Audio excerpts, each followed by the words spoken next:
we want to take a look at some applications of max and mins. These are sometimes referred to as optimization problems.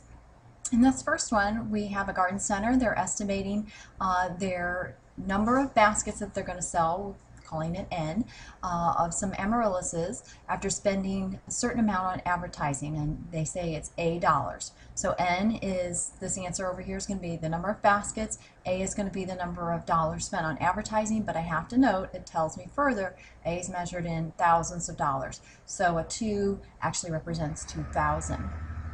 And here they're telling me that A goes between 0 and 300. Okay, so between $0 on advertising and $300,000 on advertising. That's what this models. They want to know, for what advertising expenditure will we get the greatest number of baskets sold? Okay, and then how many are we going to sell?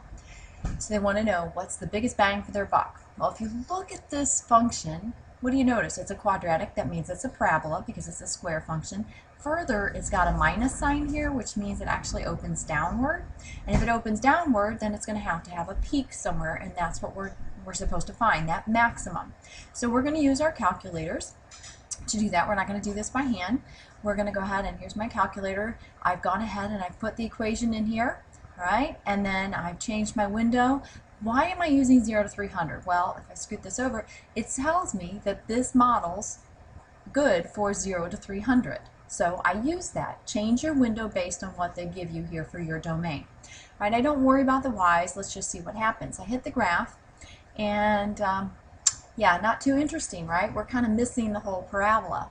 Well, we know the x's are where they're supposed to be. How do we figure out what the y's are? Well, we could do the guess and check method, or we could use a much more efficient method, and that's using the zoom button. Okay, so what I'm going to do is I'm going to go to zoom, and I'm going to scroll down to a feature called Zoom Fit. And what that does is it keeps my x's exactly what I've entered, and it just changes my y's for me. So I hit enter there, and beautiful parabola. Now I can see, yes, it does have a maximum here, and it's our job to find that. Right, again, we're not going to use trace. We want to use that calculate button, our feature. So second, trace to get the calculate menu. We're looking for the maximum, hit enter. And so left side, I can barely see my cursor, but can you see it moving there? It's to the left. Okay, that's clearly lower than the peak. Now we need to go to the right side of the peak. Make sure I can see it coming down. Yeah, it's coming down there. Okay, so there's my right side.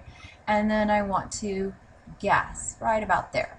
Okay, now what are my x's and y's? Well, my x is like the thing that I'm putting in. So if I look back at my function up here, if I scroll back up if I can, what we're putting in is the A. So when what we've just found here on our calculators, this X value is really the same as the A, or the advertising dollars, and the Y would be the number of baskets.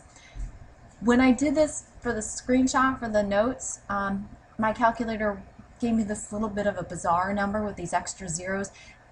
It's just a calculation glitch in the calculator, so if you get 0.000, don't assume that it's not, just assume rather that it's just 150. Or if you had 149.9999, assume it's 150. I can't explain when it happens and why it happens. We just know that we ignore it.